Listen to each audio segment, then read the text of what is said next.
I'ma just jump right into this. You can come and view it later if you want to, all of that. But let me just give y'all a history lesson. Okay, I'm seeing a whole lot of this. The Confederate flag is not hatred, it's history, or it's heritage, or it's whatever you believe. That is a lie. And I'm about to tell you why it's a lie. Okay? The Confederate States had three flags. Okay? They had one flag at first that did not have the bars and stars, as they call it.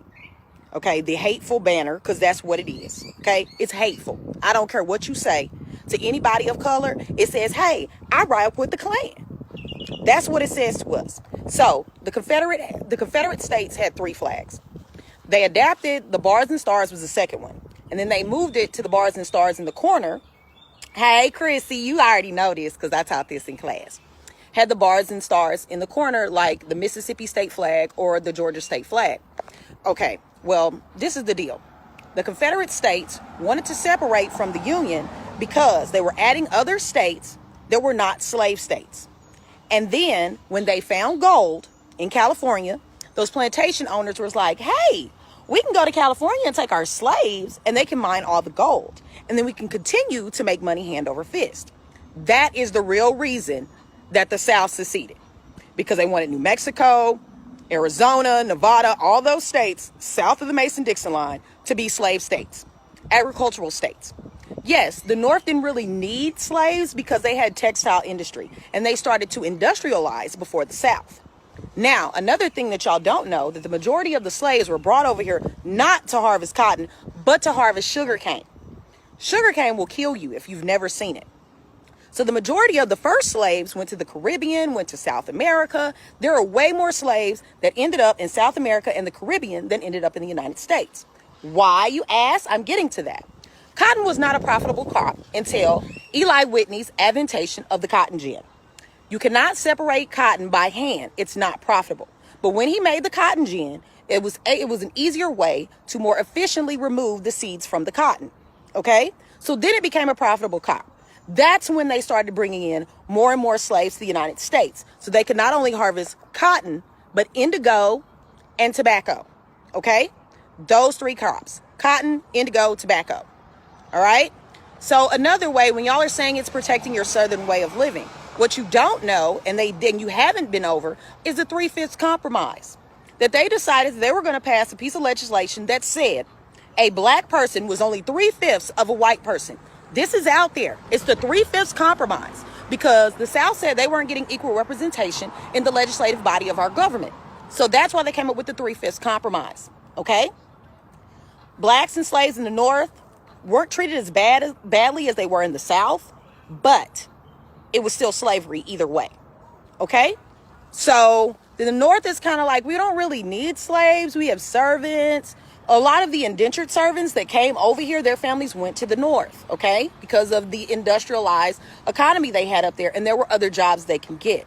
Yes, I understand all whites in the South did not own slaves, but they wanted to protect the institution that made black people subservient to them. So I've seen kids say slavery for 400 years was a choice. Oh, it was a choice? Y'all don't know what happens when a slave rebellion was shut down. Y'all know about buck breaking? Or do you want to touch on the other thing that I'm not mixed directly, but y'all aren't ready for that conversation? My lighter skin bears the scars of slavery. I am this complexion because of slavery. My mom is my complexion because of slavery. If you think I'm lying, go to McGee, Mississippi. Everybody that's a Womack is related. Black, white, other. We're all related because of that thing right there. Okay? Back to this flag in NASCAR. Okay, you say it's heritage and that's what it reflects for you. But for me, it represents the Klan. When the Klan came into power, when they were created, they were created to be the spooks of the dead Confederate soldiers that had died to preserve this peculiar institution that is known as slavery in the Southern way. So when the Klan decided they were going to be Klansmen and they were going to wear the robes because they were supposed to be ghosts, spooks, and they were going to fly the battle flag, which is now what y'all have popularized, the Confederate flag. It's racist. It's purely and unadulterated racism. I work at a high school. My second year at this school, there was a young lady that decided that she was going to tie a Confederate flag onto her backpack. She was only there for a little while and she left. I mean, it's up to you if you want to fly that. But I'm not going to say we are not our ancestors.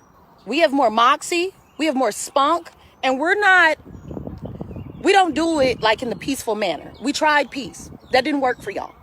So now they want to tear some stuff up. I mean, it worked in France with the Revolutionary War. You know, the poor will get tired and eventually they'll eat the rich. And we're tired. We're tired of this. We're not second-class citizens. We're not second-class individuals. And that flag is hateful. They do not fly any Nazi propaganda in Germany. Why? Because the Nazis lost. But in the United States, the Confederate flag still flies. Confederate monuments are still standing in the South. It's not okay. It's not okay. And today, on the day that Medgar Evers was slain in Jackson, Mississippi, yes, the first slain civil rights leader was Medgar Evers. And then it was Malcolm X and then Martin. All right? Medgar would have been bigger than Martin. I promise you that. Okay? I graduated from the school that created him, that was founded by Hiram Rebels, one of the first senators elected in the state of Mississippi after Reconstruction. See, what you don't know is that during Reconstruction, that's when a lot of black wealth was built from the ground up. Tulsa, Rosewood, all these places that they came into and destroyed. And when they did it, they flew the banner of the Confederate flag. So when you say it's about heritage, it is not about hate. That flag is literally drenched in my people's blood, whether they be black or Indian. The Klan didn't discriminate. They took them all. They don't care. I have an aunt.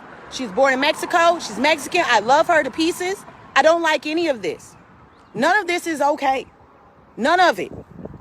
Okay? And I found the easiest way to get in and destroy the system. I'm a history teacher. Yes. I love what I do. Yes. Do I teach all the teaks? Yes. But then I add a little extra in. Put a little seasoning on it. You know what I'm saying? Because if there's something that you want to find out or research, just open a book. Please, just open a book. I want to educate y'all and I want to help y'all. But if you don't listen and you still say it's about heritage, it's about hatred. Okay? Hatred. There's no other way around it. It's about hatred. And we're trying to educate y'all, even though it's not our duties to educate you. It's not. But it is your duty to look and consider other people's feelings. That flag is racism. That flag is hatred.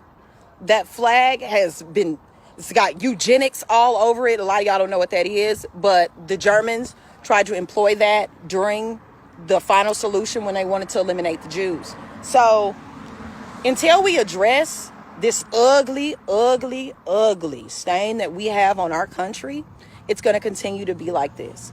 Don't tell me that you don't see color.